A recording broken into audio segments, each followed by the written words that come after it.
Hello competitors. आप सब कैसे हैं? आई होप आप लोग सब ठीक होंगे। तो आज का जो ज्योग्राफी का टॉपिक है हमारा, भारत के जल संसाधन, सिंचाई और नहरें और संबंधित योजनाएं, जैसे पीएम किसान हो गया, ई नाम हो गया, प्रधानमंत्री फसल बीमा योजना हो गया, ये सब प्रधानमंत्री किसाई सिंचाई योजना हो गया, अटल भू योजना हो गया। तो ये सारे आपका जितनी भी योजना है ना, वो भी मैं पढ़ा दूंगा ताकि आपको कहीं और से पढ़ना ना पड़े, ठीक है? तो इसलिए मैं एक इस तरीके से मैं आपका क्लास को अ, बनाता हूँ ताकि आपको एक ही जगह पे सारा जो भी रिलेटेड मुद्दे हैं ये आपको मिल पाए, ठीक है? टॉपिक के साथ-साथ और हमारा टॉपिक वाइज़ ही जैसे आपका चल रहा है, जैसे देखिए भारत का जल संसाधन, सिंचाई और नहरें हैं, उसके बारे में हम लोग जानेंगे। फिर उसके बाद हमारा क्या है, आपका इससे जुड़े योजनाएँ जानेंगे, कौन-कौन पहल है, तो देखिए प्रधानमंत्री कृषि सिंचाई योजना है, उसके बारे में हम लोग पहले जानेंगे। फिर उसके बाद क्या जाए, जल जीवन मिशन जैसे आ गया तो उसके बारे में हम लोग जानेंगे। तो इस तरीके से ही देखिए आगे भी होगा, जैसे अटल भू योजना के बारे में जानेंगे, भूजल योजना के बारे में जानेंगे। भारत की बहुउद्देशीय आपका घाटी परियोजना जान लेंगे इसमें। भारत की कृषि भी इसी में है। तो ये जो क्लास है ना, बहुत बड़ा मतलब ब्रॉड एस्पेक्ट्स का ये क्लास है। तो प्लीज़ आप लोग जो भी है, कुछ रीज़नों की वजह से हम सामने आपको नहीं लगा पाते हैं, लेकिन आप जब तक पूरी क्लास आप कीजिएगा ना, तब तक आपको नहीं पता चलेगा। और एक छोटा-सा आपसे रिक्वेस्ट है कि लाइक ज़रूर किया कीजिए जो भी आते हैं, और सब्सक्राइब भी ज़रूर किया कीजिए यार। सब्सक्राइबर का एक 1000 तक का हम लोग का लक्ष्य है, ताकि हमारा हम लोग का जो चैनल हो मोनेटाइज़ हो जाए, और जो पहले सब्सक्राइबर रहेंगे हमारे 1000 तक का, उनको उनके लिए व्याप्स अकेडमी की तरफ से गिफ्ट दिया जाएगा, स्टडी गिफ्ट दिया जाएगा। ओके? तो आप लोग इस चीज़ पे केयर कीजिए, और प्लीज़ लाइक ज़रूर किया कीजिए, और जो पूछा जाए उसका कमेंट भी ज़रूर किया कीजिए, ठीक है? हमारा टेलीग्राम जो ग्रुप है, वेब्स एकेडमी 24, यानी आपको टेलीग्राम चैनल ग्रुप का आपका क्या है, लिंक आपका शेयर किया जाता है, उसको कॉपी करके आप टेलीग्राम से जुड़ सकते हैं, ठीक है? वहाँ पे फिर चैट वाले सेक्शन में जाकर आप चैट भी कर सकते हैं, ठीक है?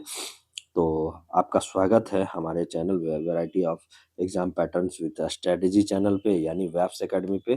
तो आप लोग प्लीज़ जो भी नए आए लर्नर हैं, प्लीज़ एक बार सब्सक्राइब ज़रूर कीजिएगा, ठीक है? और बिना कुछ देर किए हुए हम लोग आज का पहला मुद्दा पे चलते हैं।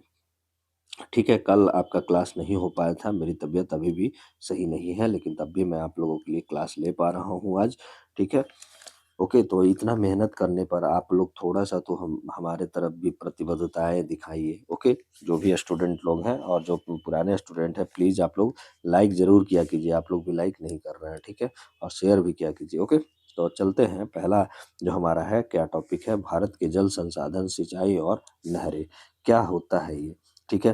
तो हम लोग जब जानते हैं कि क्या है ये, देखिए भारत एक मानसूनी देश है, जहाँ वर्षा का वितरण असमान और अनिश्चित है। इसी कारण जल संसाधनों का प्रबंधन, सिंचाई व्यवस्था और नहर नहर प्रणाली भारत की कृषि और खाद्य सुरक्षा के लिए अत्यंत महत्वपूर्ण माना जाता है। क्या होता है ना, कि भारत कैसा है, मानसूनी देश है, मतलब मानसून पे निर्भर रहने वाला देश है, जहाँ वर्षा का वितरण असमान है। कहीं देखिएगा केरल में बहुत ज़्यादा वर्षा हो रही है, तो तमिलनाडु का जो शैडो ज़ोन होता है, तो वहाँ पे वर्षा नहीं होता है। महाराष्ट्र में अगर वर्षा हो रहा है, तो पुणे में वर्षा नहीं होता है, क्योंकि वो शैडो ज़ोन में आता है। तो इस तरीके से असमान वितरण होता है और अनिश्चितता होता है। जैसे अगर अल नीनो आ गया, अल नीनो का अल नीनो का प्रभाव अगर रहा, तो उस समय क्या होता है कि भारत का मानसून कमज़ोर हो जाता है, ठीक है? और यही यही कारण है कि जल संसाधनों का प्रबंधन, सिंचाई व्यवस्था और नहर प्रणाली भारत की कृषि और खाद्य सुरक्षा के लिए अत्यंत महत्वपूर्ण बन जाता है, ठीक है? तो यही चीज़ों को जानना है, ठीक है? तो अब हम लोग देखते हैं कि भारत के जल संसाधन कौन-कौन से हैं, वाटर रिसोर्सेज ऑफ इंडिया। तो पहला जो है सतही जल संसाधन, ठीक है? क्या है हमारा? सतही जल संसाधन। सतही जल संसाधन में कौन आता है? तो पहला हो गया नदी, ठीक है? नदियाँ हो गया, जैसे आपका हिमालय नदियाँ, जो मैं आपको पढ़ा चुका हूँ, गंगा, ब्रह्मपुत्र, सिंधु, जो भी हमारे पढ़े होंगे अभी, नदी अपवाह तंत्र जो पढ़े होंगे, अपवाह तंत्र पढ़े होंगे। मैं कल ही आपका जलवायु के बारे में भी, कृषि और ये मतलब पहले भी करा चुका हूँ, मृदा के बारे में आपको करवा चुका हूँ। तो ये सब आपका मतलब जो भी है आपका टॉपिक वो मैं करवाते आ रहा हूँ। तो प्लीज़ आप लोग टॉपिक जाके हमारे प्लेलिस्ट जो है ज्योग्राफी का प्लेलिस्ट ग्रुप में वहाँ पे देखिएगा, आपका क्लास का सारा प्लेलिस्ट है, ठीक है? और जो भी नए लर्नर हैं प्लीज़ आप लोग अगर पॉलिटी नहीं किए हैं तो प्लीज़ आप लोग पॉलिटी का भी क्लास करते जाइएगा। हिस्ट्री का भी हम लोग का क्लास चल रहा है, ठीक है? इधर 2 दिनों से हिस्ट्री का क्लास नहीं है, लेकिन चल रहा है, लेकिन आपको चल ही रहा है, ठीक है? उतना पहले कर लीजिए, उसके बाद जो भी है स्टार्ट ही रहेगा, अब कंटिन्यू ही रहेगा, ठीक है? चाहे मेरी तबीयत कैसी भी रहे, मैं आपके लिए प्रतिबद्ध हूँ, ठीक है? आप मेरे लिए भी प्रतिबद्ध रहें 1000 सब्सक्राइबर के लिए, तो प्लीज़ जो भी नए लर्नर आते हैं, हमारी थोड़ी तो मेहनत का भी प्रशंसा कीजिए इसके द्वारा, ओके? अब प्रायद्वीपीय नदियाँ कौन-कौन हैं? गोदावरी है गया, कृष्णा हो गया, कावेरी हो गया, नर्मदा हो गया, ये सब प्रायद्वीपीय नदी है। तो सतही जल संसाधन में नदियाँ हो गए हमारे, दूसरा क्या हो गया झीलें हो गया, जैसे झीलें आपका तालाब और जलाशय हो गया, ठीक है? फिर आपका बाँध हो गया, ठीक है? बाँध हो गया। भारत का लगभग जो है 80% जो है सतही जल नदियों से प्राप्त होता है। सतही जो जल है वो कहाँ से प्राप्त होता है 80% सतही जल नदियों से प्राप्त होता है। दूसरा क्या हो गया आपका भूजल संसाधन, ठीक है? भूजल संसाधन जैसे आपका कुआँ हो गया, नलकूप हुआ, ट्यूबवेल्स हो गया। भारत विश्व में भूजल का सबसे बड़ा उपयोग करता है, तो ये भी याद रखिएगा कि विश्व में सबसे बड़ा उपयोगकर्ता भूजल का कौन है? तो ये भारत है, ठीक है? ये आप नोट डाउन कर लीजिएगा, ठीक है? ओके। फिर आपका भारत में सिंचाई का प्रमुख साधन कौन-सा है? वो तो हम लोग देख लिए जल संसाधन, ठीक है? भारत में सिंचाई के प्रमुख साधन जो हैं वो नहरें हैं, ठीक है? नहर पहला क्या है नदियों या जलाशय से पानी लाकर खेतों तक पहुँचाया जाता है। नदियों या जलाशय से पानी लाकर आपका खेतों तक पहुँचाया जाता है। उत्तरी भारत में ये मतलब अधिक ये प्रचलित है कौन? नहर सिंचाई योजना, ठीक है? नहर से सिंचाई करना। फिर दूसरा क्या है कुआँ और नलकूप सिंचाई। ये वर्ष भर सिंचाई इससे संभव होती है। पंजाब के लोग, हरियाणा के लोग, पश्चिमी यूपी में ये प्रमुख प्रचलित है। एक और होता है टैंक सिंचाई। दक्षिण भारत में तमिलनाडु, आंध्र प्रदेश में ये प्रचलित है। आधुनिक साधन जैसे ड्रिप सिंचाई हो गया, स्प्रिंकल सिंचाई हो गया, ये सब आधुनिक साधन है, तो ये भी आप याद रखिएगा सिंचाई के साधन। भारत में नहरें सिंचाई क्या होता है? Canal irrigation. देखिए, नहरों के प्रकार, पहले तो एक अस्थायी नहरें होता है, जो पेरेनियल कैनाल्स जिसको बोला जाए, जो बारहमासी नदियों से पूरे वर्ष जल उपलब्ध होता है, ठीक है? उदाहरण गंगा नहर, ठीक है? और दूसरा क्या होता है अनियत नहर, ठीक है? अनियत नहर इन इनुडेशन कैनाल्स केवल वर्षा ऋतु में ही ये होता है, अस्थायी जल प्रवाह होता है इसका, ठीक है? और नहर सिंचाइयों के प्रमुख क्षेत्र कौन-कौन से हैं? तो उत्तर प्रदेश, पंजाब, हरियाणा, राजस्थान। राजस्थान में इंदिरा गांधी नहर है, ठीक है? तो ये आप देख लीजिएगा, ठीक है? सिंचाई और नहरों का लाभ क्या है? तो देखिए सबसे पहला जो लाभ है कृषि उत्पादन में वृद्धि होगी, दूसरा क्या होगा बहुफसली कृषि होगा, थर्ड क्या होगा सूखा प्रबंधन क्षेत्र का विकास होगा, फोर्थ क्या होगा हमारा खाद्य सुरक्षा इससे होगा, फिफ्थ क्या होगा आपका ग्रामीण आजीविका में सुधार आएँगे, ठीक है? अब इसके समस्या एवं चुनौतियाँ क्या है? तो बताते हैं। देखिए जल की बर्बादी ज़्यादा हो जाती है, जल भराव वाटर लॉगिंग इसमें आपका कहीं न कहीं चुनौती बनता है। मृदा में लवणता ये भी चुनौती बनता है, नहरों में रिसाव हो जाता है, ये भी चुनौती बन रहा है, क्षेत्रीय असमानता होता है, ठीक है? भूजल का अत्यधिक दोहन किया जाता है, ठीक है? तो ये भी कहीं चुनौती है। अब देखिए क्या है हमारे भारत में जल प्रबंधन से जुड़ी सरकारी पहल कौन-कौन से हैं? तो ये हम लोग थोड़ा जान लेते हैं। पहला जो है हमारा प्रधानमंत्री कृषि सिंचाई योजना जिसको फुल हा मतलब जो शॉर्ट फॉर्म में कहा जाता है पीएमकेएसवाई, ठीक है? आपका पीएमकेएसवाई यानी प्रधानमंत्री कृषि सिंचाई योजना है। ये क्या और क्या है दूसरा जल जीवन मिशन, ठीक है? थर्ड क्या है अटल भूजल योजना, ठीक है? फोर्थ क्या है नदी जोड़ो परियोजना। तो नदी जोड़ो परियोजना तो हम लोग पढ़ चुके हैं, ठीक है?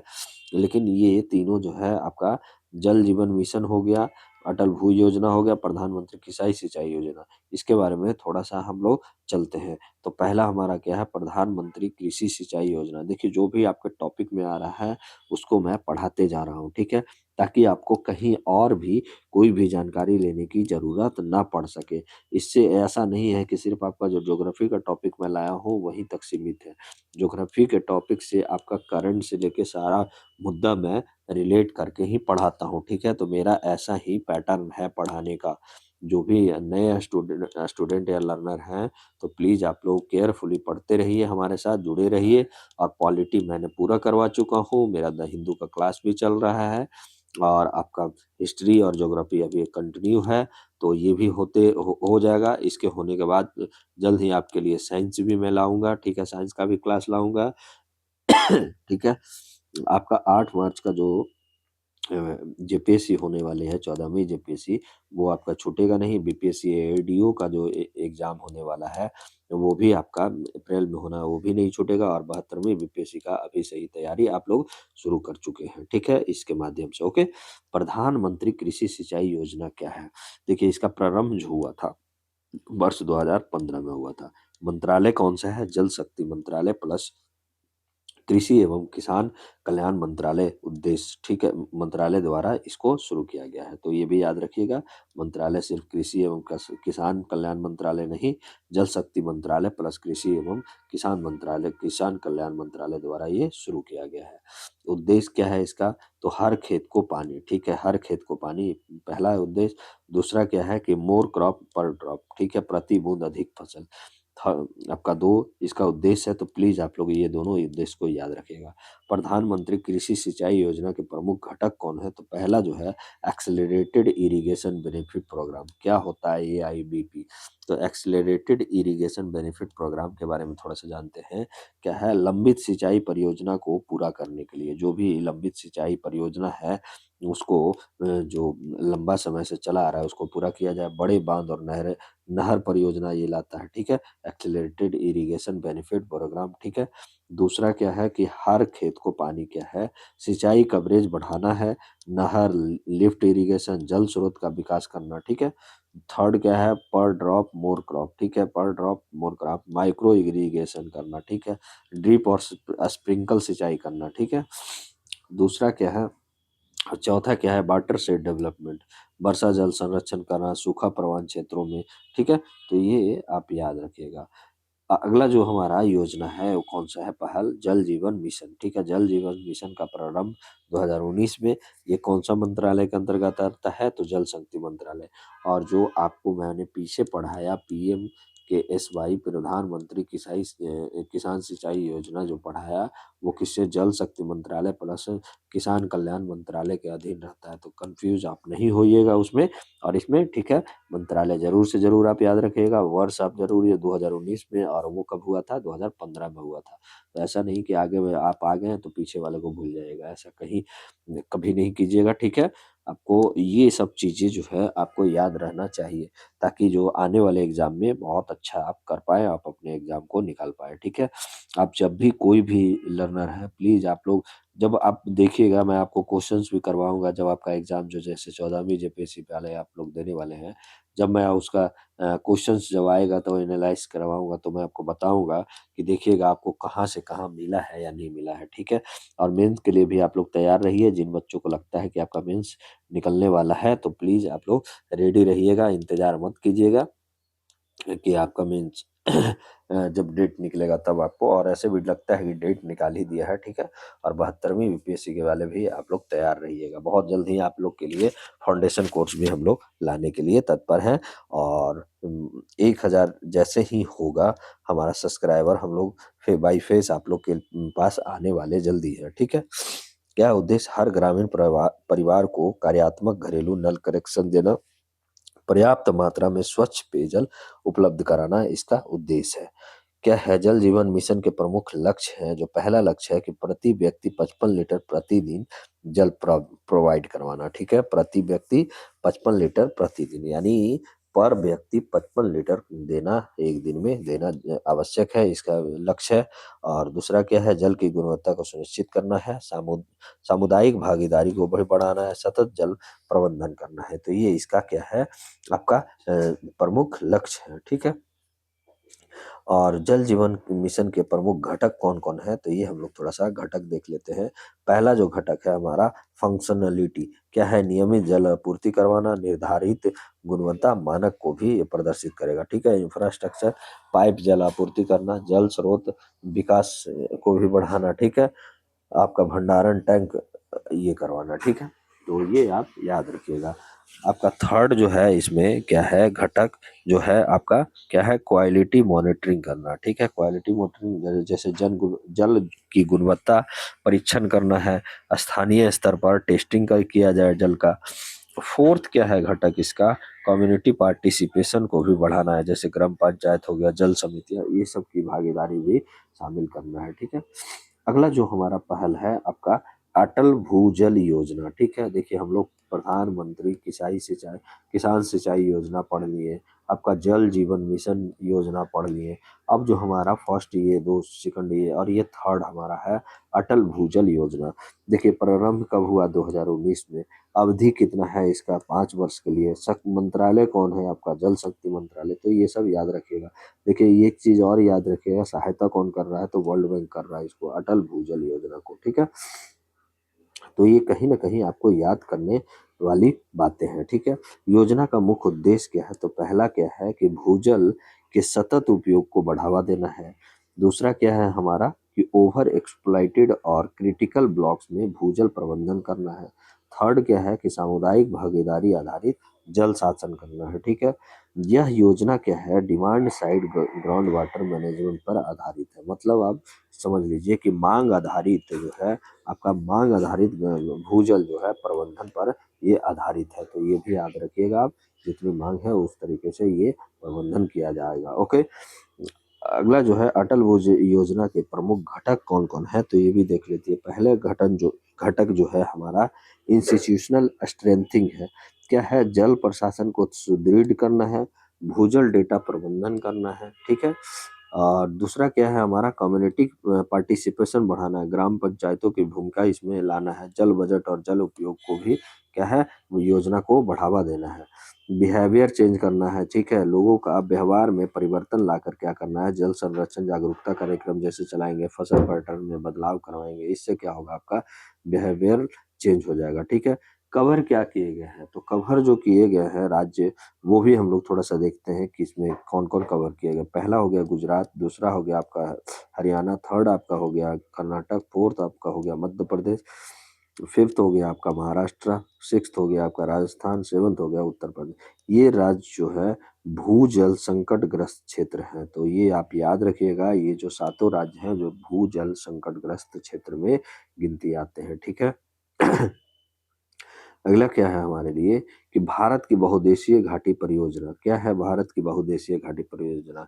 क्या है? ये हम लोग ऐसे नदी परियोजनाएं जिनका उद्देश्य एक साथ कई कई लाभ प्राप्त करना हो। तो बहुउद्देशीय घाटी परियोजना का क्या होता है? बहुउद्देशीय घाटी परियोजना तो ऐसे नदी परियोजना जिनका उद्देश्य एक साथ कई लाभ प्राप्त करना हो, जैसे कि सिंचाई हो, इससे जल विद्युत का उत्पादन हो, बाढ़ में नियंत्रण हो, पेयजल आपूर्ति हो, औद्योगिक विकास हो। तो ये परियोजना नदी घाटी के समग्र विकास पर आपका आधारित रहता है, बहुउद्देशीय घाटी परियोजना। तो ये भी आप याद रखिएगा। भारत की प्रमुख जो आपका बहुउद्देशीय घाटी परियोजनाएं हैं उनको हम लोग देखते हैं। देखिए पहला जो है भाखड़ा नागल परियोजना, ठीक है? ये कौन सा नदी पे है? तो सतलज नदी पे। तो ये आप याद रखिएगा, जो भाखड़ा नागल परियोजना है वो कौन सा नदी पे है? सतलुज नदी पे। किस राज्य को कवर कर रहा है? तो हिमाचल प्रदेश, पंजाब, हरियाणा, राजस्थान को। तो ये भी आप याद रखिएगा, भाखड़ा नागल परियोजना नदी जो है सतलज है और कौन सा राज्य? हिमाचल प्रदेश, पंजाब, हरियाणा और राजस्थान को ये कवर कर रहा है। लाभ क्या हो रहा है? इससे सिंचाई और जल विद्युत दोनों आपका उत्पादन हो रहा है। तो ये भी हो आपके लिए इम्पोर्टेंट है। दूसरा क्या है? दामोदर घाटी परियोजना, डीवीसी, ठीक है? दामोदर घाटी परियोजना, नदी कौन सा है? दामोदर नदी पे बनाया गया है। राज्य कौन सा कवर कर रहा है? आपका झारखंड और पश्चिम बंगाल को कवर कर रहा है। लाभ इससे क्या होगा कि बाढ़ नियंत्रण हो रहा है प्लस ऊर्जा उत्पादन हो रहा है। तो ये आप याद रखिएगा, ये आपके लिए किसके लिए इम्पोर्टेंट है? ज्यादातर 14वीं जो जेपीएससी है और जो आपका 72वीं बीपीएससी है उनके लिए मोस्ट इम्पोर्टेंट है ये कि दामोदर घाटी परियोजना के बारे में आप लोग याद रखिए, ठीक है? फिर देखिए हीराकुंड परियोजना, हीराकुंड बांध जो है, यह हीराकुंड परियोजना जो है कौन सा नदी पे है? महानदी पे है। राज्य कौन सा है? उड़ीसा है। देखिए ऐसा नहीं है कि सिर्फ पांचों, अगर आप पांच परियोजनाएं हैं वो आप याद रखिएगा, पांच छह परियोजना है तो ये आप याद रखिएगा, तो आपके एग्जाम में कहीं इनसे कहीं आपको एक क्वेश्चन तो जरूर, मेरे ख्याल से, मेरा ये आशा है, एक्सपेक्टेशन है कि आएगा। ठीक है, तो ये कौन सा नदी पे हीराकुंड परियोजना? नदी है महानदी। ठीक है, राज्य उड़ीसा है। विशेषता भारत का सबसे लंबा बांध, तो ये भी आप याद रखिएगा, हीराकुंड जो बांध है वो आपका इसी पे भारत का सबसे लंबा बांध है, महानदी पे है। ठीक है, तो ये भी आप याद रखिएगा। अगला जो है, चौथा जो है इसका, कौन सा बहुउद्देशीय परियोजना है? सरदार सरोवर परियोजना। ठीक है, कौन सा नदी पे? तो नर्मदा नदी पे। राज्य कौन सा कवर कर रहा है? तो गुजरात कर रहा है, मध्य प्रदेश कर रहा है, राजस्थान कर रहा है, महाराष्ट्र कर रहा है। ठीक है, तो सरदार सरोवर परियोजना नदी आपका नर्मदा हो गया, गुजरात, मध्य प्रदेश, राजस्थान और महाराष्ट्र को ये कवर कर रहा है। ठीक है, अगला जो है पांचवा नंबर जो बहुउद्देशीय परियोजना में, तुंगभद्रा परियोजना। ठीक है, तुंगभद्रा नदी कौन सा है? तुंगभद्रा कृष्णा की सहायक नदी है ये तुंगभद्रा।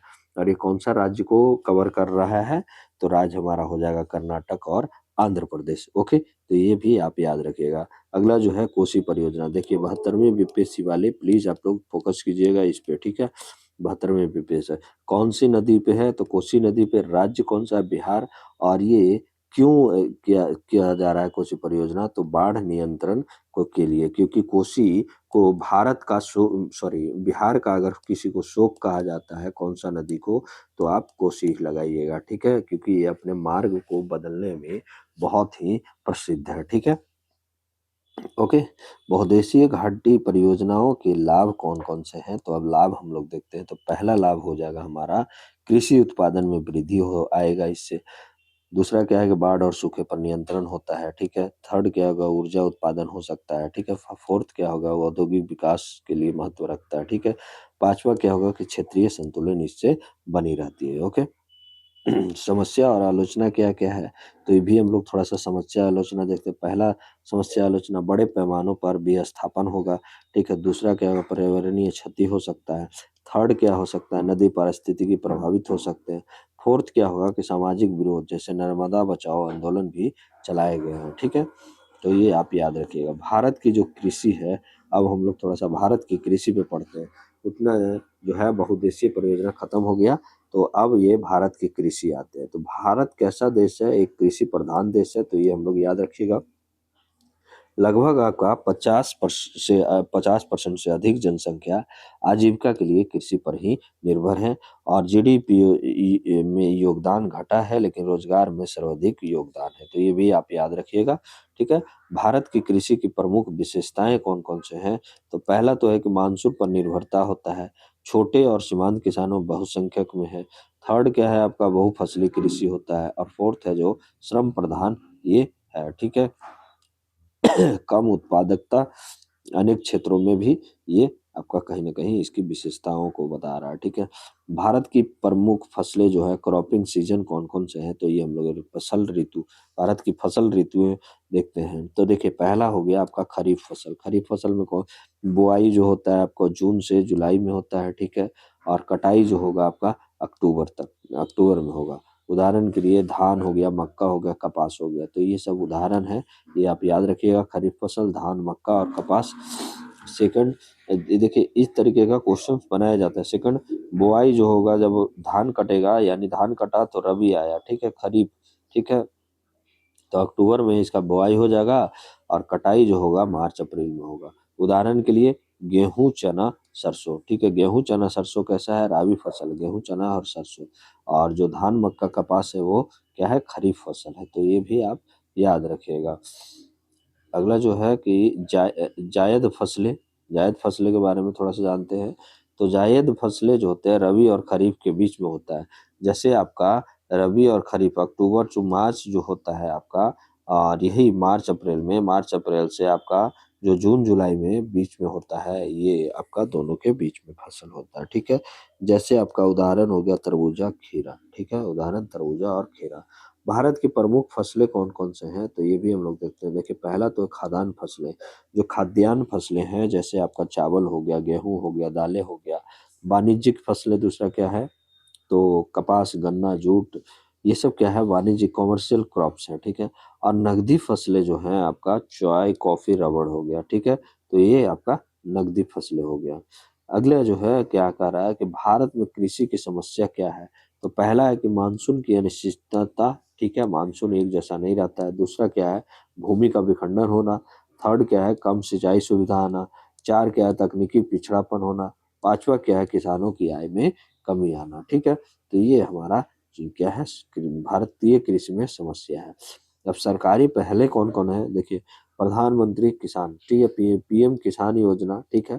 फिर प्रधानमंत्री कृषि सिंचाई योजना, ये लगता है 2 बार लग गया, ठीक है। मृदा स्वास्थ्य कार्ड योजना, ठीक है। फसल बीमा योजना, ई नाम, ये सब पहले चलाई गई है। तो थोड़ा इन लोग के बारे में भी हम लोग थोड़ा सा जानकारी लेते हैं, ठीक है। तो प्रधानमंत्री किसान सम्मान नियोजन निधि, ठीक है, ये है प्रधानमंत्री किसान सम्मान निधि यानी पीएम किसान। पीएम किसान का फुल फॉर्म क्या होता है, ये जानिए आप लोग।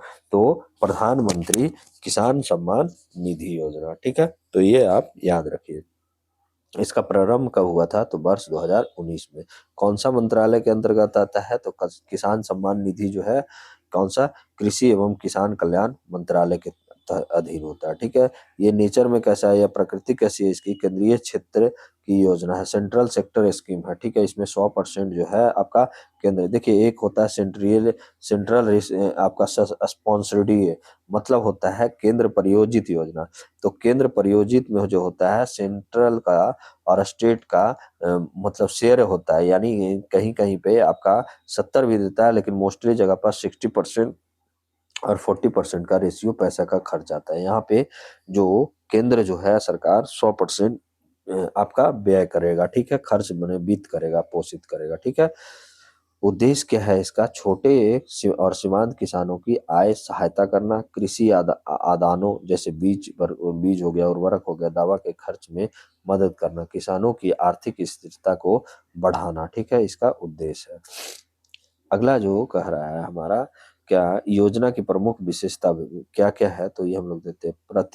जो किसान प्रधानमंत्री किसान सम्मान निधि जो योजना है, इसके तहत मतलब जो 6,000 है प्रति वर्ष दिया जाता है। जैसे 3 समान किस्तों में दिया जाता है 2,000 रुपया, मतलब 3 महीना पे आता है, ठीक है, 4 महीना पे, तो 2,000 इंटू 3, यानी आपका आपका कितना हो गया, 6,000, ठीक है। तो ये आपका डायरेक्ट बेनिफिट ट्रांसफर के माध्यम से लाभार्थी लोगों को पहुंचता है, जिससे भूमि सुधार किसान परिवार होगा, ठीक है। किसान परिवार जो होता है, पति पत्नी और नाबालिग बच्चे, ठीक है। कौन पात्र नहीं होता, तो ये सबसे बड़ी चीज है, आप याद रखिएगा, इसमें कौन पात्र नहीं है, तो जो इनकम टैक्स भरते हैं, आयकर दाता होते हैं, वो पात्र नहीं होते। दूसरा, संवैधानिक जो पदाधिकारी होते हैं वो नहीं होते, ठीक है। और थर्ड होता है सेवारत या सेवानिवृत्त, जो ग्रुप ए और बी के अधिकारी नहीं होते हैं, ठीक है। डॉक्टर, इंजीनियर, वकील पंजीकृत नहीं होंगे, तो ये भी आप याद रखिएगा, ओके। तो ये सब पात्र नहीं है। पीएम किसान जो है, प्रधानमंत्री किसान सम्मान निधि जो है, उसका महत्व क्या है, तो कृषि संकट में तत्काल आय सहायता मिलता है, ग्रामीण मांगों को बढ़ावा दिया जाता है। अन्य योजना जो प्रधानमंत्री फसल बीमा योजना है या प्रधानमंत्री कृषि सिंचाई योजना का ये पूरक माना जाता है, ठीक है। अगला हमारा कौन सा है, मृदा स्वास्थ्य कार्ड योजना, सॉइल हेल्थ कार्ड स्कीम। प्रारंभ क्या होता है आपका, 2015 में प्रारंभ होता है इसका। मंत्रालय कृषि एवं किसान कल्याण मंत्रालय। प्राकृतिक ऐसे केंद्रीय प्रायोजित, देखिए ये प्रायोजित यानी सेंट्रली स्पॉन्सर्ड स्कीम होता है। सेंट्रली जो स्पॉन्सर्ड स्कीम या केंद्रीय प्रायोजित जो होता है योजना, इसमें 60-40 का रेशियो रहता है। और जो अभी हम लोग थोड़े देर पहले देखे थे, सेंट्रल सेक्टर स्कीम जो होता है, आपका केंद्र द्वारा जो स्कीम चलाया जाता है, तो वो 100% होता है वित्त पोषित, ओके। तो ये आप याद रखिएगा। उद्देश्य क्या है इसका, स्वास्थ्य जो आपका सॉइल हेल्थ कार्ड योजना का, ओके। तो इसका जो उद्देश्य है ये हम लोग देखते हैं, किसानों को मिट्टी की गुणवत्ता की जानकारी देना, ठीक है। दूसरा क्या है कि संतुलित उर्वरक उपयोग को बढ़ावा देना, संतुलित उर्वरक को। और थर्ड क्या है कि मृदा की उत्पादकता और स्थायित्व बनाए रखना, इसका उद्देश्य है, ठीक है। मृदा स्वास्थ्य कार्ड क्या है, थोड़ा सा ये भी हम लोग थोड़ा देखते हैं। यह एक रिपोर्ट कार्ड है जिसमें खेत की मिट्टी से संबंधित जानकारी होती है, ठीक है। इसमें शामिल क्या क्या होता है विवरण, जैसे पीएच मान, सॉइल का कितना पीएच मान होगा, जैविक कार्बन कितना है, प्रमुख पोषक तत्व जैसे नाइट्रोजन, फास्फोरस, आपका पोटेशियम ये सब जो है कितना है, सूक्ष्म जो पोषक तत्व होगा, जिंक हो गया, फेरस हो गया, मैग्नीज हो गया, ये सब जो है कितना इसमें है, ठीक है। तो ये आपको बताता है, ठीक है। उर्वरक एवं सुधारक की सिफारिशें भी दिया जाता है। योजना की प्रमुख विशेषता क्या है, तो हम लोग पहला जो विशेषता देखते हैं, प्रत्येक किसान को हर 2 वर्ष में मृदा स्वास्थ्य कार्ड दिया जाएगा, ठीक है। दूसरा क्या है कि मृदा नमूनों का वैज्ञानिक परीक्षण होगा। थर्ड क्या होगा इसका जो विशेषता है कि उर्वरक की फसल विशिष्ट सलाह दिया जाएगा। और फोर्थ हो गया कि लागत घटाएगा और उत्पादन इसमें बढ़ाना है, ठीक है। तो ये इसका प्रमुख विशेषताएं हैं। यही जो है आपका आ गया है कि मतलब प्रत्येक किसान को 2 हर वर्ष में ये उर्वरक की फसल विशिष्ट सलाह देगा। अब योजना का हम लोग महत्व थोड़ा सा देखते हैं। तो महत्व क्या है कि रासायनिक उर्वरकों का अतिरिक्त उपयोग कम किया जाए, जिससे क्या होगा, मृदा क्षरण पे नियंत्रण आएगा, दीर्घकालिक सतत कृषि हो पाएगा, ठीक है। अब यहाँ पे अगला जो है प्रधानमंत्री फसल बीमा योजना जो है वो क्या है, तो प्रारंभ इसका 2016 में हुआ है। तो आप लोग याद करते जाइएगा जो भी हम लोग मैं बता रहा हूँ आपको, ठीक है। इसी से क्वेश्चंस आपका बनाए जाएंगे। मंत्रालय कौन सा है, कृषि एवं किसान कल्याण मंत्रालय। प्राकृतिक कृषि केंद्रीय प्रायोजित योजना है, सेंट्रली स्पॉन्सर्ड स्कीम है, 60-40 का रेशियो याद रखिएगा इसमें, ठीक है।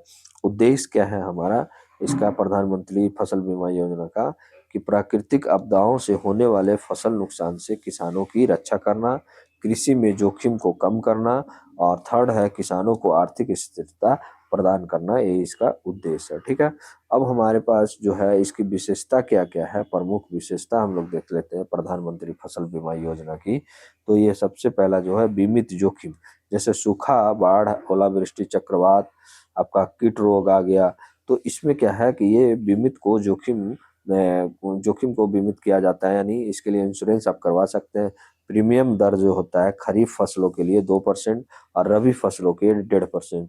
तो ये आप याद रखिएगा। व्यावसायिक बागवानी के लिए 5%, शेष प्रीमियम केंद्र प्लस राज्य सरकार द्वारा आवंटन किया जाता है, ठीक है।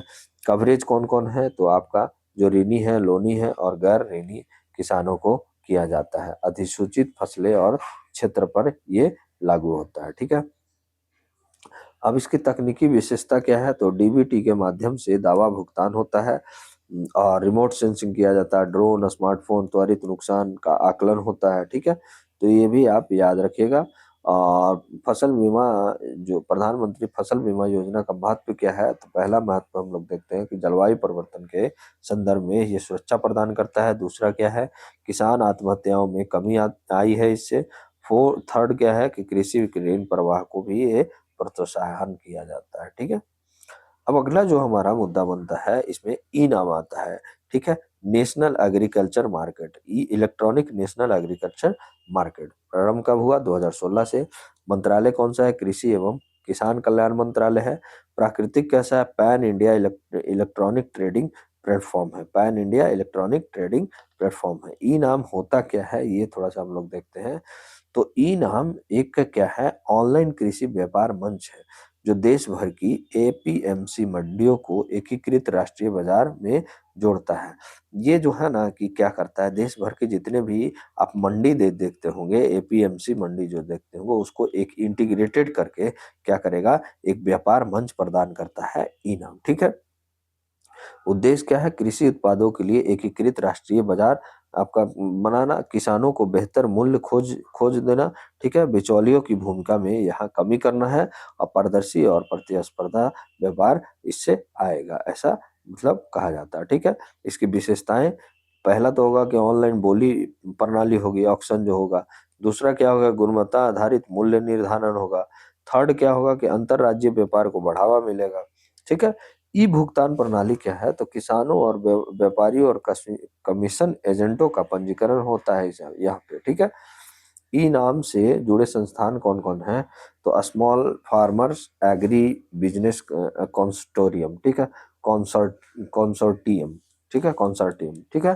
तकनीकी भागीदारी कौन है? Naga Arjun fertiliser and chemical limited, ठीक है। ई नाम का महत्व क्या है? तो पहला जो महत्व है यहाँ से निकलता है, कृषि विपणन सुधार हो गया। दूसरा हो गया किसानों की आय में वृद्धि हो गया। थर्ड आपका कृषि मूल्य श्रृंखला का आधुनिकीकरण हो गया। ओके, तो ये आप याद रखिएगा। अब अगला जो है, ये हम लोग पढ़ चुके हैं, प्रधानमंत्री कृषि कृषि सिंचाई योजना, तो इसके बारे में नहीं पढ़ते हैं, ठीक है। तो ये मैं ऐसे ही लगा दिया था आपका। अब यहाँ से जो है, जो भी यहाँ तक हमारे कंपटीटर और लर्नर आए हैं, तो प्लीज आप लोग पूरे क्वेश्चंस आपको करके जाइएगा। देखिए कितने आपका पेज अभी बचा हुआ है, लगभग आपका 70 पेज बचा हुआ है यहाँ से, तो ठीक है। तो हमारा 70 पेज में सिर्फ एमसीक्यू है, तो प्लीज आप लोग एमसीक्यू को बहुत अच्छे से किया कीजिए। ऐसा नहीं है, देखिए क्या होता है ना कि मैं आपको आगे इसीलिए टोटल थ्योरी लगा देता हूँ, ताकि आप लोग पूरी तरह से थ्योरी का आप जानकार हो जाइए, ठीक है। आपको कहीं से नहीं छूटेगा, ये मेरा वादा है, ठीक है। आप एक बार भरोसा करके आप पढ़ के तो देखिए, ठीक है। तो यहाँ से हम लोग अब चलते हैं, पहला जो हमारा आ गया आंसर क्वेश्चन, जो एमसीक्यू आ गया, वो हम लोग देखते हैं, ठीक है। भारत में कुल उपलब्ध जल संसाधनों का सबसे बड़ा स्रोत कौन सा है? तो ये हमारा नदियां है। नदियां से जो लगभग 80% सतही जल नदियों का हिस्सेदारी जो होता है, ठीक है। ओके, तो हमारा आंसर हो जाएगा ऑप्शन नंबर सी। अगला प्रश्न क्या कर रहा है, निम्नलिखित में कौन सा नदी प्रणाली 12 मासी है? तो पेरिनियल जो होगा हमारा गंगा होगा, ऑप्शन डी, ठीक है। ये हम लोग पीछे भी पढ़ चुके हैं कि ये हिमालय नदियां हैं, ठीक है, जो हिमनद प्लस वर्षा, इसलिए क्या है, इसमें पूरे वर्ष जो जल प्रवाह होता है। प्रायद्वीपीय जो नदियां होता है वो, ये सब जो तीनों है प्रायद्वीपीय नदी है, ठीक है। प्रायद्वीपीय नदी है जो आपका क्या कैसा होता है, ये मौसम आधारित नदियां होती है, मौसमी नदियां इनको बोला जाता है, यानी मौसम पे ये निर्भर करते हैं इनके पानी। अगला है, भारत में नहर सिंचाई का सर्वाधिक विकास किस क्षेत्र में हुआ है? तो ये हमारा उत्तरी मैदान क्षेत्र में, ठीक है। उत्तरी मैदान आपका क्षेत्र में समतल भूमि है यहाँ, ठीक है, समतल भूमि है, जिससे क्या है, कोमल जलोढ़ मिट्टी पाया जाता है, बारहमासी नदियां पाए मिलती है। तो नहरों के लिए ये आदर्श क्षेत्र माना जाता है, कौन? आपका उत्तरी मैदान क्षेत्र, तो ठीक है, हमारा ऑप्शन नंबर बी है यहाँ पे सही होगा। ओके, इंदिरा गांधी नहर परियोजना का मुख्य उद्देश्य क्या है? तो यहाँ पे हम लोग देखते हैं, मरुस्थलीकरण को रोकना, डेजर्टिफिकेशन को रोकना। राजस्थान का जो क्षेत्र है का थार क्षेत्र है, ठीक है। कैसा क्षेत्र है? थार क्षेत्र, जो क्या है, शुष्क एवं अर्धशुष्क है। नहर क्या है कि यहाँ पे कृषि एवं बसावट संभव की है, ठीक है। नहर जो है यहाँ पे कृषि एवं बसावट जो है यहाँ बसने पे क्या संभव किया है, कौन? आपका ये इंदिरा गांधी नहर परियोजना। ओके, तो ये भी इसके लिए महत्व रखता है। अगला जो हमारा क्वेश्चन होगा कि निम्नलिखित कथनों पर विचार करें। तो पहला कथन क्या है कि भारत विश्व का सबसे बड़ा भूजल उपयोग करता है, तो ये सही है। दूसरा क्या है कि भूजल सिंचाई मुख्यतः पूर्वी भारत में प्रचलित है, तो क्या ऐसा नहीं है कि सिर्फ पूर्वी भारत में प्रचलित है, ये आपका क्या है, पंजाब हरियाणा यूपी में प्रचलित है, ठीक है। भूजल का अत्यधिक दोहन जल संकट का कारण बनता है, तो ये सही है। केवल एक और दो, यानी ऑप्शन नंबर हमारा ए हो जाएगा, ठीक है। अगले प्रश्न पे चलते हैं, निम्नलिखित में कौन सा नहर सिंचाई का प्रमुख दोष है? तो कौन सा नहर जो है सिंचाई का प्रमुख दोष है? तो ये हम लोग देखते हैं, आपका जल भराव और मृदा लवणता। लगातार जल भराव, निकासी की कमी आ जाती है, जिससे क्या होता है कि भूमि का वहां पे उत्पादकता घट जाती है, तो ये आप याद रखिएगा, option number B. Okay, Bharat में टैंक सिंचाई का सबसे अधिक विकास किस क्षेत्र में हुआ? तो टैंक विकास का अधिक जो विकास किस क्षेत्र में है? तो आपका दक्षिण भारत में हुआ, ठीक है। दक्षिण भारत कठोर चट्टानी भूमि और नहर निर्माण कठिन होता है, जिससे क्या होता है कि वर्षा संचय जल संचयन पर ही आधारित होती है, इसलिए हमारा क्या होगा कि टैंक सिंचाई का सबसे अधिक विकास दक्षिण भारत में ही किया गया। ओके, तो ये आप याद रखिएगा। अगला प्रश्न है कि भाखड़ा नांगल परियोजना निम्नलिखित में किस नदी पर स्थित है। तो किस पे स्थित है ये आपको, ये सतलज पे है, भाखड़ा नागल बांध, ये हम लोग पढ़े थे। और ये हरित क्रांति में योगदान भी निभाया था। कौन? आपका भाखड़ा नागल बांध। और ये कहाँ है? हिमाचल प्रदेश, आपको याद होना चाहिए, ठीक है, हिमाचल प्रदेश। ठीक है, तो इस तरीके से आप इसका राज्य भी मैं पीछे पढ़ा चुका हूँ। ठीक है, तो ये इसलिए आपको याद रखना चाहिए। अगला जो प्रश्न है, निम्नलिखित में कौन सा कथन नहर सिंचाई के संदर्भ में सही है? तो नहर सिंचाई के संबंध में से सही है जो, यह बड़े पैमानों पर कृषि को बढ़ावा देती है। तो ये आपका सही है। ये बड़े क्षेत्र में एक साथ जल, गेहूं, चावल जैसी फसलें करवाने चाहते हैं उत्पादन, लेकिन जल संरक्षण इसका कम होता है। तो ये आप याद रखिएगा। अगला प्रश्न है कि भारत में जल संकट का मूल कारण क्या है? तो असमान आपका वितरण और कुप्रबंधन। भारत में कुल जल पर्याप्त समस्या और समय स्थान का और उपयोग नहीं हो पाता है, इसलिए क्या है कि असमान वितरण हो गया और कुप्रबंधन हो गया। तो ऑप्शन नंबर हमारा सी हो जाएगा। ठीक है, अगला प्रश्न है कि प्रधानमंत्री कृषि सिंचाई योजना का मुख्य उद्देश्य क्या है? तो ये क्या है? हर खेत का मतलब क्या है? ये योजना जो है हर खेत तक सिंचाई सुविधा करना, मतलब योजना का केंद्रीय लक्ष्य है सिंचाई कवरेज का विस्तार करना। तो ये हमारा कहीं ना कहीं ऑप्शन नंबर बी हमारे लिए सही हो जाएगा। पर ड्रॉप मोर क्रॉप घटक का संबंध किससे है? तो ये किससे है आपका, बताइएगा। तो ये सूक्ष्म सिंचाई तकनीक का है। सूक्ष्म सिंचाई तकनीक में आपका ड्रिप प्लस आपका स्प्रिंकल आता है। ठीक है, जल का उपयोग क्या करता है? स्प्रिंकल मतलब किया जाता है फसलों पे। तो इसमें ड्रिप इरिगेशन या स्प्रिंकल इरिगेशन, ये कहता है क्या करता है? जल उपयोग को, दक्षता को क्या करता है? बढ़ाता है और जल संकट का समाधान बन सकता है। ठीक है, तो ये आप याद रखिएगा। अगला प्रश्न क्या कर रहा है? निम्नलिखित कथनों पर विचार करें। प्रधानमंत्री कृषि सिंचाई योजना का उद्देश्य जल उपयोग की दक्षता को बढ़ाना है। तो ये हमारा सही है। दूसरा क्या है कि प्रधानमंत्री कृषि किसान सिंचाई केवल योजना जो है केवल बड़े किसानों के लिए है, तो ऐसा नहीं है। ठीक है, इसमें छोटे किसान भी है।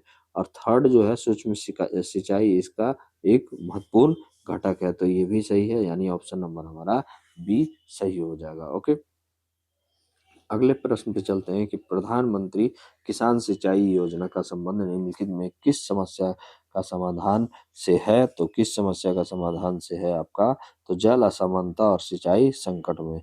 भारत में जो है आपका कि जल की समस्या बनी रह रही है। ठीक है, जिससे क्या होता है? वितरण और प्रबंधन, प्रधानमंत्री किसाई सिंचाई उसी पर केंद्रित करता है। तो जो इसका मतलब जो आपका समस्या है उसी के समाधान में ये प्रधानमंत्री किसाई सिंचाई योजना काम कर रहा है। ठीक है, अगला जो है प्रश्न क्या कर रहा है कि प्रधानमंत्री किसाई सिंचाई योजना को सतत कृषि से क्यों जोड़ा जाता है?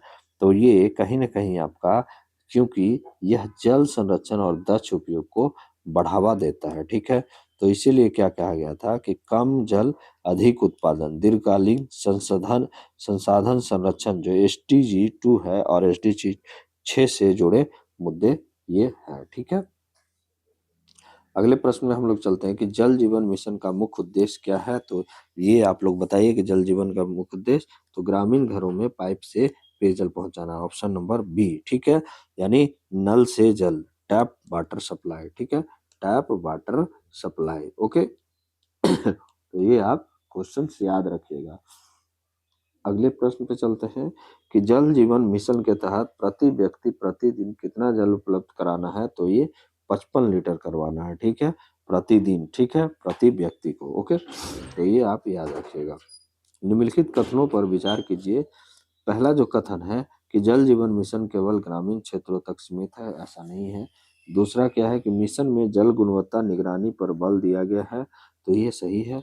थर्ड क्या है कि यह मिशन निजीकरण पर आधारित है, तो ये भी कहीं ना कहीं आपका जल जीवन मिशन केवल, हाँ ये केवल जो है ना आपका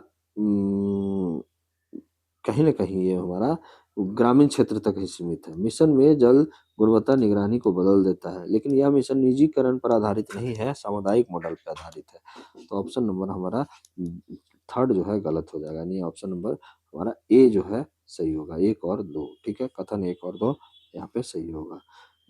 अगला जो प्रश्न है क्या है कि जल जीवन मिशन का सबसे महत्वपूर्ण सामाजिक प्रभाव क्या है? तो जो सामाजिक प्रभाव है वो हमारा महिलाओं के समय और श्रम की बचत। क्या ऐसा है? तो ये भी आप याद रखिएगा कि ग्रामीण महिलाएं जल लाने में जो समय खर्च करती थी। देखिए यहाँ पे उटपटांग आपको लगेगा इसका ऑप्शन, लगेगा कि हाँ सर क्या बता दे रहा है, लेकिन लगना नहीं चाहिए, क्योंकि जल जीवन मिशन का सबसे महत्वपूर्ण सामाजिक प्रभाव क्या पड़ा, तो ये आप याद रखिएगा कि ग्रामीण जो महिलाएं थे वो क्या करते थे, जल लाने बहुत दूर में, जब जहाँ पे कुआं रहता था या आपका कोई ट्यूबवेल या कोई भी है जगह, जहाँ जहाँ मतलब दूर जगहों से वो पानी लाने में जो समय लगाते थे, ठीक है, तथा स्वास्थ्य, शिक्षा और आजीविका में क्या है इस पर प्रभाव पड़ता था। तो ये कहीं ना कहीं महिलाओं के समय और श्रम की बचत करवाया है, ठीक है। ये कौन सा, जल जीवन मिशन, तो ऑप्शन नंबर हमारा बी सही हो जाएगा, ठीक है। आप देखे होंगे कि कहीं बहुत पहले जो गांव में होता था कि एक ही कुआं रहता था, जिस पर सारे लोग इसी कुआं से अपने पानी भरते थे, ठीक है। आप लोग को में भी नहीं पता होगा, लेकिन बहुत सालों आप अपने मम्मी से या पापा से या दादा दादी से पूछिएगा तो उन उन लोग को ज्यादा ये सब पता होगा, ठीक है। कहीं ना कहीं हर एक गांव में एक कुआं होता था, वो भी इधर, नहीं तो कई एक गांवों के लिए सिर्फ एक कुआं होता था। ठाकुर का कुआं याद है ना, ठाकुर का कुआं, ठाकुर का खेत, ये आप याद रखिएगा। मुंशी प्रेमचंद की कहानियों में इस तरीके से बात किया जाता है कि अपना क्या, ठाकुर का कुआं हो गया, ठाकुर का खेत हुआ, ठाकुर का हल हो गया, अपना क्या है, ठीक है। तो ये कहीं ना कहीं आपको इस तरीके से आपको याद रखना पड़ेगा, ठीक है। तो ये देखते हैं अगले प्रश्न में कि जल जीवन मिशन को सतत विकास लक्ष्य जो सस्टेनेबल डेवलपमेंट गोल्स जो है से क्या जोड़ा जाता है। तो जल जीवन मिशन को आपका SDG 6, ठीक है, जो आपका सस्टेनेबल डेवलपमेंट गोल का लक्ष्य जो है आपका छठा जो है क्लीन वाटर एंड सैनिटेशन से संबंधित है, यानी ऑप्शन नंबर हमारा बी यहाँ पे सही हो जाएगा, ठीक है। तो ये आप याद रखिएगा। अगला प्रश्न क्या कर रहा है कि जल जीवन मिशन को प्रधानमंत्री किसान सिंचाई योजना से अलग क्यों माना गया जाता है। तो उसके पीछे रीजन है, क्योंकि जल जीवन मिशन जो है पेयजल पर और प्रधानमंत्री किसान सिंचाई योजना सिंचाई पर केंद्रित है, इसलिए दोनों अलग अलग है, इसलिए ऑप्शन नंबर बी हमारा राइट आंसर हो जाएगा। ओके, अगला प्रश्न क्या कह रहा है कि अटल भूजल योजना को का मुख्य फोकस क्या है। तो अटल भूजल योजना का मुख्य फोकस जो है आपका, ये है आपका ऑप्शन नंबर सी, भूजल का सतत प्रबंधन, यानी ग्राउंड वाटर जो है, ग्राउंड वाटर का सस्टेनेबिलिटी करना, ठीक है, ग्राउंड वाटर को सस्टेनेबिलिटी करना, यानी जल संकट का दीर्घकालिक समाधान ये करता है, ठीक है, अटल भूजल योजना। ओके, अगला प्रश्न क्या कर रहा है कि अटल भूजल योजना किस प्रकार के जल प्रबंधन पर मॉडल पर आधारित है। तो ये किस पर है, आपका डिमांड साइड पे है, तो ये भी आप याद रखिएगा, डिमांड साइड पे, डिमांड साइड पे ये आधारित है। ओके, तो ये जल की मांग घटाने पर जोर उपयोग व्यवहार में बदलना है, ठीक है। जल का डिमांड जो है घटाने पर जोर दिया जा रहा है, उपयोग जो है व्यवहार बदलना है, ठीक है। अगला प्रश्न क्या कह रहा है हमारा कि निम्नलिखित कथनों पर विचार करें। पहला कथन क्या है कि अटल भूजल योजना को विश्व बैंक का समर्थन है, तो ये सही बात है। यह योजना केवल हिमालयी राज्यों में लागू होता है, तो ऐसा नहीं है। आपका थर्ड जो होता है आपका, इसमें समुदाय आधारित जल शासन को बढ़ावा दिया गया है, तो ये भी सही है, ठीक है। तो ऑप्शन 1 और 3 किस में है, तो ऑप्शन नंबर ए में है। ओके, तो ये हमारा सही हो गया। अगला प्रश्न क्या कर रहा है कि अटल भूजल योजना का सबसे महत्वपूर्ण योगदान क्या माना जाता है। तो ये जो है आपका व्यवहार परिवर्तन और स्थानीय सहभागिता, पीपुल सेंट्रिक अप्रोच है, ठीक है, पीपुल सेंट्रिक अप्रोच है, ठीक है, सस्टेनेबल गवर्नेंस। ओके, तो ये आप याद रखिएगा। और अगले प्रश्न के क्या क्या कह रहा है कि निम्नलिखित में कौन सा अटल भूजल योजना का प्रत्यक्ष लाभ है। तो कौन सा लाभ है आपका, भूजल स्तर में स्थिरता लाभ, ठीक है। तो ये आप याद रखिएगा, ठीक है।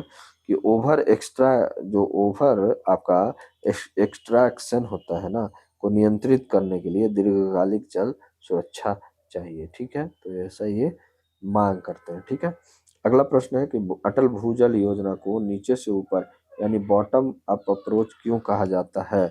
क्यों कहा जाता है इसको? इसका ऑप्शन है, आंसर है क्योंकि निर्णय ग्राम स्तर पर होते हैं। ठीक है, वो भी याद रखिएगा। ग्राम सभा का ग्राम सभा होता है जिसमें जल बजट और सामुदायिक निगरानी होती है, तो ये भी आप याद रखिएगा।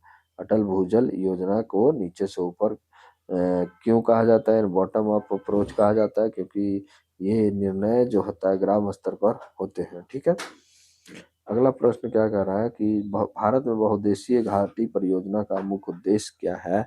तो मुख्य उद्देश्य जो है आपका नदी घाटी का समग्र विकास करना। बहुउद्देशीय जो है multiple benefits integrated river basin development करवाना, यानी नदी घाटी का समग्र विकास करवाना इसका उद्देश्य है। ओके, अगला प्रश्न क्या कह रहा है कि निम्नलिखित में कौन सी परियोजना दामोदर नदी पर स्थित है? तो ये आपका कौन सा है? दामोदर घाटी परियोजना। ठीक है, ठीक है, बंगाल का शोक माना जाता है आपका दामोदर नदी। ठीक है, दामोदर नदी को बंगाल का शोक कहा जाता है। ओके, और डीवीसी जो है इसलिए लगाया गया है कि ताकि बाढ़ को नियंत्रित किया जाए। ओके, इसी तरीके से आपका कोसी नदी को भी बाढ़ नियंत्रण के लिए बांध बनाया गया है, जो बिहार का शोक कहलाता है, तो ये भी आप याद रखिएगा। ओके, अगला प्रश्न है कि हीराकुंड बांध किस नदी पर स्थित है? तो हीराकुंड बांध जो है आपका महानदी पे स्थित है, जो उड़ीसा में है। ठीक है, उड़ीसा में है। और भारत का सबसे लंबा बांध, ठीक है, सबसे लंबा बांध कौन है आपका? ये है आपका हीराकुंड बांध। ओके, तो इस तरीके से आपको याद करते चलना है। अगला प्रश्न कह रहा है कि निम्नलिखित कथनों पर विचार करिए। पहला कथन जो है कि बहुउद्देशीय परियोजना बाढ़ नियंत्रण में सहायक होता है, चलिए सही है। दूसरा क्या है कि इस इनसे पर्यावरणीय समस्या भी उत्पन्न होती है, तो ये भी सही है कि ये परियोजना केवल के लिए बनाई जाती है, ऐसा नहीं है। ठीक है, तो ऑप्शन नंबर ए हमारा सही होगा इसके लिए। ठीक है, अगला प्रश्न क्या कह रहा है कि आपको सरदार सरोवर परियोजना किस नदी घाटी से संबंधित है? तो सरदार सरोवर परियोजना जो है किस नदी घाटी से संबंधित है? ये आपका नर्मदा नदी से है। ठीक है, नर्मदा नदी से है। नर्मदा घाटी जो विवाद में अक्सर रहता है, ये विवाद और प्लस विकास दोनों इसमें होता है, तो ये भी आप याद रखिएगा। कौन सा आपका अगला प्रश्न क्या कर रहा है कि भारत की कृषि का सबसे प्रमुख आधार क्या है?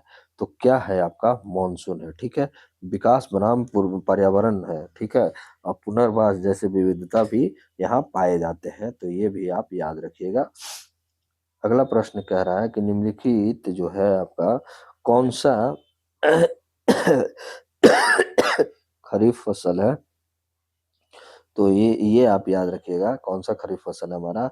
धान है। ठीक है, धान है यहाँ पे हमारा खरीफ फसल होगा। इसको अधिक जल की आवश्यकता होता है, खरीफ ऋतुओं में ही बोई जाती है। ठीक है, जून जुलाई में आपका बोई जाएगा, अक्टूबर में इसका कटाई हो जाता है। ठीक है, अक्टूबर में बोई जाएगी और जो आपका अप्रैल मार्च में होगा वो आपका क्या कहलाएगा? ये आपका रबी फसल कहलाएगा। ओके, तो ये भी आप याद रखिएगा। अगला प्रश्न क्या कह रहा है हमारा?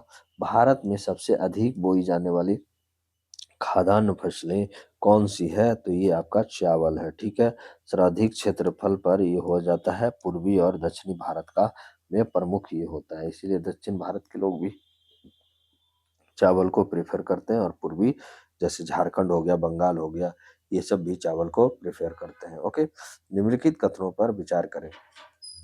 पहला कथन क्या कह रहा है कि भारत में छोटे और सीमांत किसान बहुसंख्यक में है, चलिए सही बात है। दूसरा क्या है आपका कि कृषि का जीडीपी योगदान बढ़ रहा है, नहीं घटा है।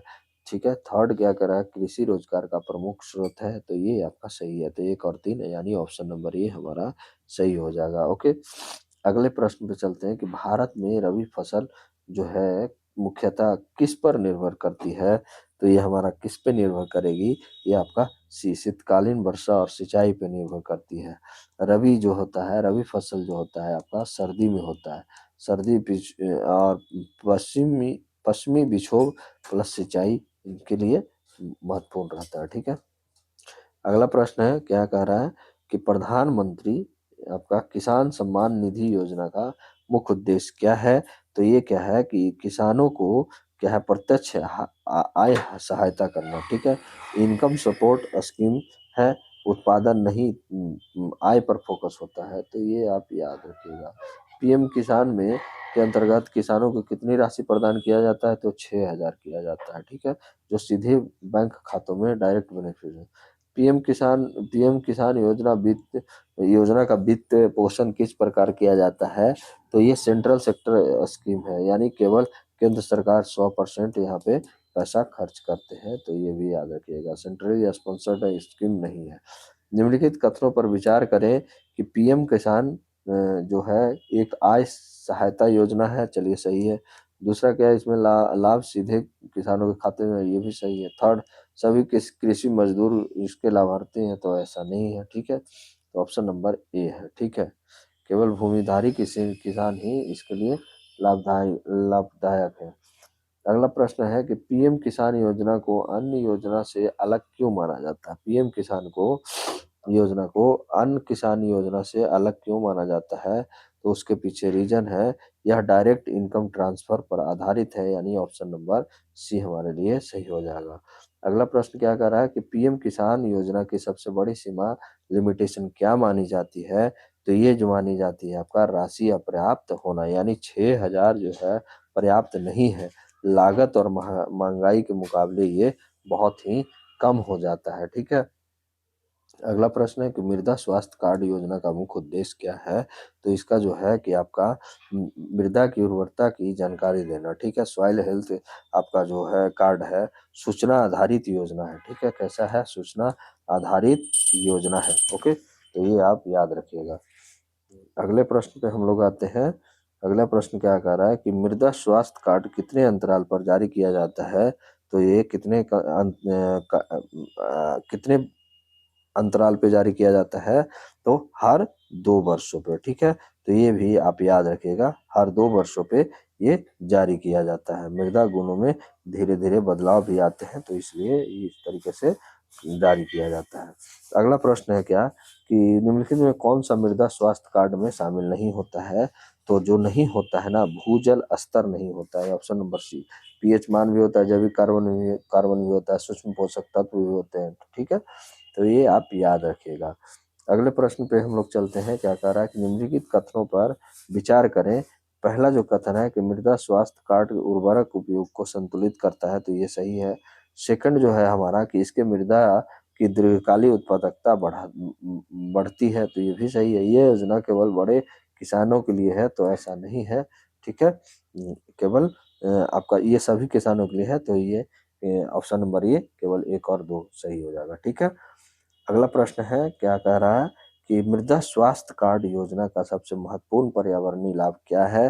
तो सबसे महत्वपूर्ण पर्यावरणीय लाभ को हम लोग बताएंगे। तो ये क्या हो जाएगा हमारा? ऑप्शन नंबर बी, यानी उर्वरक प्रदूषण में कमी करना। ठीक है। अत्यधिक रसायन जो होता है मृदा और जल प्रदूषण का कारण बनता है, लेकिन ये सॉइल हेल्थ कार्ड आने से वैज्ञानिक उपयोग ज्यादा होने लगा है। ठीक है।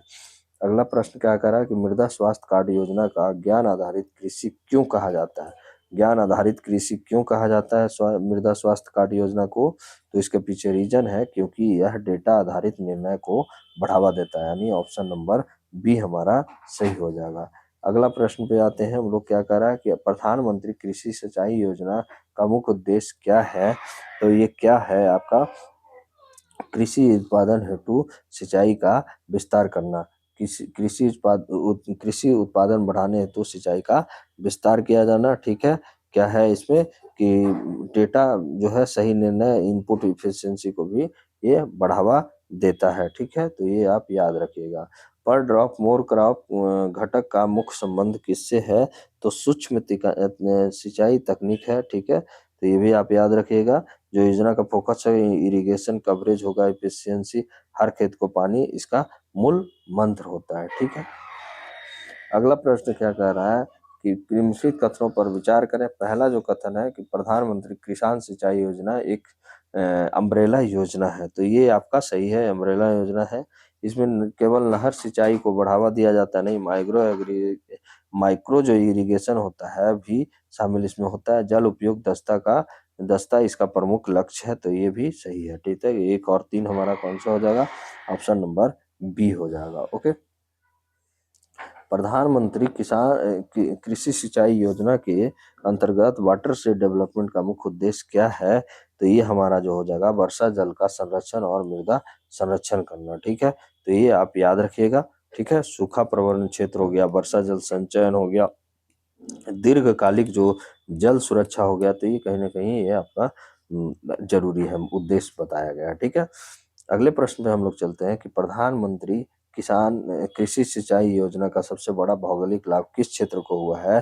तो ये हमारा कौन सा होगा? शुष्क और अर्ध शुष्क, मतलब जैसे राजस्थान हो गया, बुंदेलखंड हो गया, मराठावाड़ा हो गया, तो इसमें सिंचाई का अभाव था पहले, उसी वाले में क्षेत्र में क्या हुआ? प्राथमिकता यानी प्रायोरिटी दिया गया है। ठीक है, तो ये भी आप याद रखिएगा। ओके, यानी ऑप्शन नंबर हमारा सी हो जाएगा, शुष्क और अशुष्क क्षेत्र। ठीक है, आगे प्रश्न पे चलते हैं।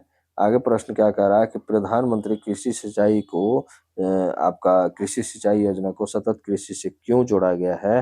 तो फिर से वही है, क्योंकि यह जल संरक्षण और दक्ष उपयोग पर आधारित है। तो ठीक है, ये आपका SDG 2 और SDG 6 से जुड़ाव रखता है। ठीक है, तो ये भी आप याद रखिएगा। अगला है कि प्रधानमंत्री कृषि सिंचाई योजना और जल जीवन मिशन में मुख्य अंतर क्या है? तो ये देखिए आपका ऑप्शन नंबर बी, प्रधानमंत्री कृषि सिंचाई से है, जल जीवन मिशन योजना जो है पेयजल पर केंद्रित है, तो यानी ऑप्शन नंबर हमारा बी सही होगा। ठीक है, अगले प्रश्न पे चलते हैं कि प्रधानमंत्री कृषि सिंचाई योजना के अंतर्गत AIBP यानी आपका जो है आपका AIBP का उद्देश्य क्या है? तो इसमें है लंबित सिंचाई परियोजना को शीघ्र पूरा करना, यानी ऑप्शन नंबर बी। ठीक है, कई परियोजना वर्षों से अधूरी हो जाता है, तो उसके तहत जो है AIBP का उद्देश्य होता है कि लंबित सिंचाई जो भी है वो उस परियोजना को शीघ्र ये पूरा करवाया जाए। ठीक है, अगला प्रश्न है कि प्रधानमंत्री फसल बीमा योजना का मुख्य उद्देश्य क्या है? तो इसका क्या है आपका? फसल हानि से किसानों को वित्तीय सुरक्षा प्रदान करना, योजना का केंद्र होता है रिस्क कवरेज करना, आय सहायता नहीं बल्कि बीमा सुरक्षा। तो ये आप याद रखिएगा, प्रधानमंत्री फसल बीमा योजना में एक बहुत बड़ा पॉइंट है कि इसमें आपका क्या क्या आय सहायता नहीं होता है, फसलों का सुरक्षा किया जाता है, यानी बीमा सुरक्षा प्रदान। प्रधानमंत्री फसल बीमा योजना के अंतर्गत खरीफ फसलों के किसानों द्वारा देय प्रीमियम कितना है? तो ये जो खरीफ जो होते हैं आपका 2% होता है, 1.5% आपका राबी हो गया, और जो 5% हो गया आपका कॉमर्शियल हो गया। तो ये आप याद रखिएगा। ठीक है, खरीफ के लिए आपका कितना है? आपका 2% है, राबी के लिए 1.5%। ठीक है, अगले प्रश्न पे क्या कर रहे हैं, चलते हैं हम लोग, देखते हैं क्या बोल रहा है कि निम्नलिखित कथनों पर विचार करें। पहला जो कथन है कि प्रधानमंत्री फसल बीमा योजना में प्रीमियम सब्सिडी सरकार देती है, तो क्या ये सरकार देती है? सही बात है। यह योजना केवल ऋणी किसानों के लिए नहीं है, ऐसा नहीं है, गैर ऋणी भी कर सकते हैं।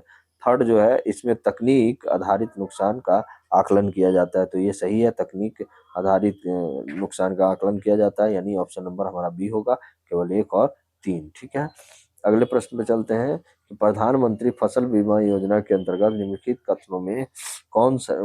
में कौन सा जोखिम कवर नहीं करता है? तो कौन सा जोखिम नहीं कवर करता है? तो बाजार मूल्य में जो गिरावट आता है उसको कवर नहीं करता है, बाकी सूखा हो गया, बाढ़ हो गया, ओलावृष्टि, ये सारी चीजों को कवर करता है।